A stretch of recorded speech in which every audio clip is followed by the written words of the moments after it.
നമസ്കാരം, കൊച്ചുകാരൻ്റെ മറ്റൊരു എപ്പിസോഡിലേക്ക് ഏവർക്കും സ്വാഗതം. അപ്പോൾ നമ്മുടെ വീഡിയോ ആദ്യമായിട്ട് കാണുന്ന സുഹൃത്തുക്കളാണെന്നുണ്ടെങ്കിൽ ഒന്ന് സബ്സ്ക്രൈബ് ചെയ്ത് സപ്പോർട്ട് ചെയ്യട്ടോ. അതേപോലെ തന്നെ വീഡിയോ ഇഷ്ടപ്പെട്ടാണെന്നുണ്ടെങ്കിൽ ലൈക്ക് ചെയ്ത് നിങ്ങളുടെ അഭിപ്രായങ്ങളൊക്കെ കമൻറ്റ് ബോക്സിൽ രേഖപ്പെടുത്തുക. അപ്പോൾ നമ്മുടെ ഷാരോൺ വധക്കേസ് ഇന്നലെ അതിൻ്റെ വിധിയായിരുന്നു. പ്രതിയായിട്ടുള്ള ഗ്രീഷ്മയ്ക്ക് കോടതി അർഹിച്ച ശിക്ഷ തന്നെ കൊടുത്തിട്ടുണ്ട്, വധശിക്ഷ. ഈ ഒരു ശിക്ഷ ഗ്രീഷ്മയ്ക്ക് കൊടുത്തപ്പോൾ മനസ്സുകൊണ്ട് ഏറെ സന്തോഷിച്ചവരായിരിക്കും ഭൂരിഭാഗം ജനങ്ങളും. ഞാനടക്കം ഈ ഒരു കേസിനെ കുറിച്ച് അറിയാവുന്ന എല്ലാവരും മനസ്സുകൊണ്ട് സന്തോഷിച്ചിട്ടുണ്ടാവും. ഒന്ന് പടക്കം പൊട്ടിച്ച് ആഘോഷിച്ചാലോ എന്ന് വരെ തീരുമാനിച്ച ആളുകൾ വരെ ഉണ്ടാവും.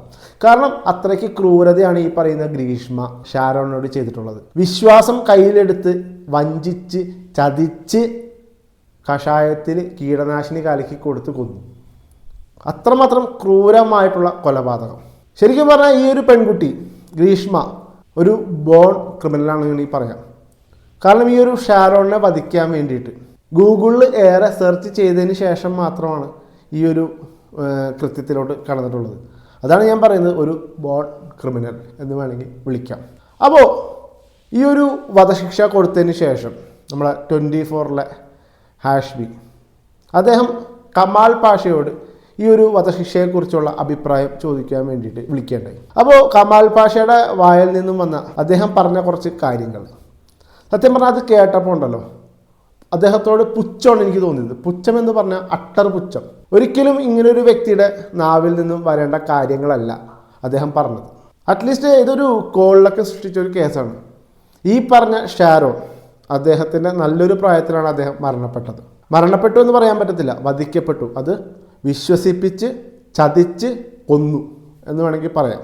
അപ്പോൾ ഈ കമാൽ പാഷ പറയുന്ന ചില കാര്യങ്ങൾ ഒട്ടും യോജിക്കാൻ കഴിയുന്നില്ല എന്ന് പറഞ്ഞാൽ ഒട്ടും യോജിക്കാൻ കഴിയുന്നില്ല. കാരണം അദ്ദേഹം എന്ത് ആലോചിച്ചിട്ടാണ് ഇങ്ങനെ പറഞ്ഞതെന്നും എനിക്കറിയത്തില്ല. എന്തായാലും നിങ്ങൾ ആ ഒരു ബൈറ്റ് ഒന്ന് കേട്ടു നോക്ക്.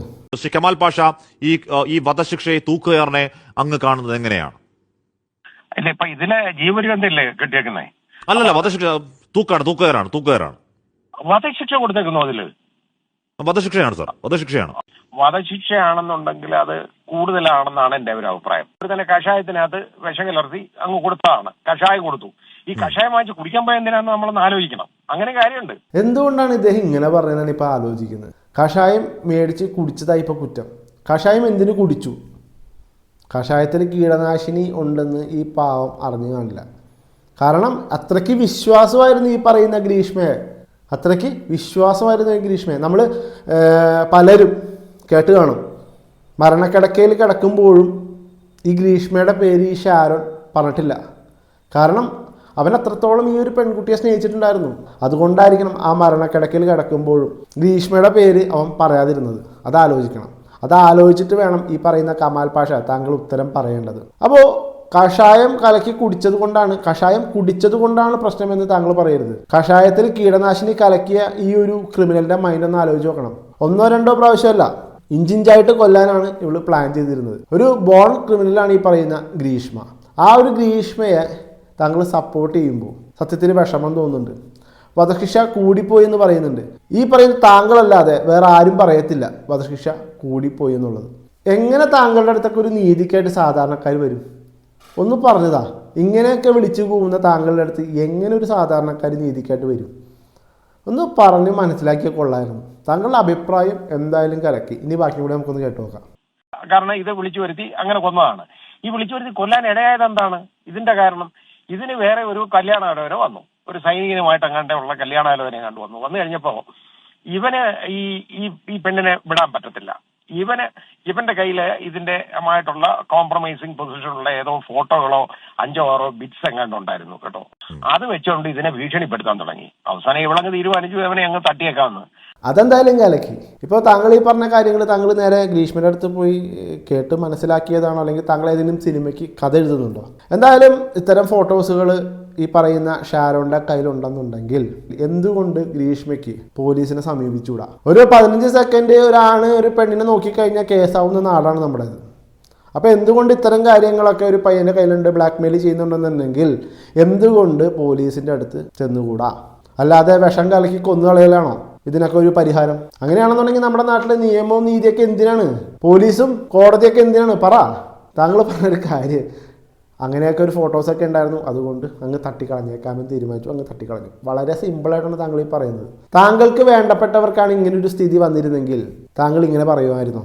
താങ്കൾ ഈ പറഞ്ഞ കാര്യത്തോട് യോജിക്കാൻ കഴിയത്തില്ല, ഒട്ടും യോജിക്കാൻ കഴിയത്തില്ല. താങ്കൾ പറഞ്ഞത് ശരിക്കും അസംബന്ധമാണ്, പറയാൻ പാടില്ലാത്തൊരു കാര്യമാണ് താങ്കൾ ഈ പറഞ്ഞത്. വധശിക്ഷ കൂടിപ്പോയി എന്ന് പറഞ്ഞത് സാധാരണ ജനങ്ങൾക്ക്, നീതി ലഭിക്കേണ്ട ജനങ്ങൾ ഒരിക്കലും പറയത്തില്ല ഈ ഒരു വധശിക്ഷ കൂടിപ്പോയെന്ന്.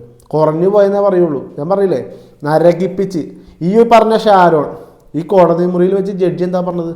നരകിച്ചാണ് ഷാരോൺ മരിച്ചത്.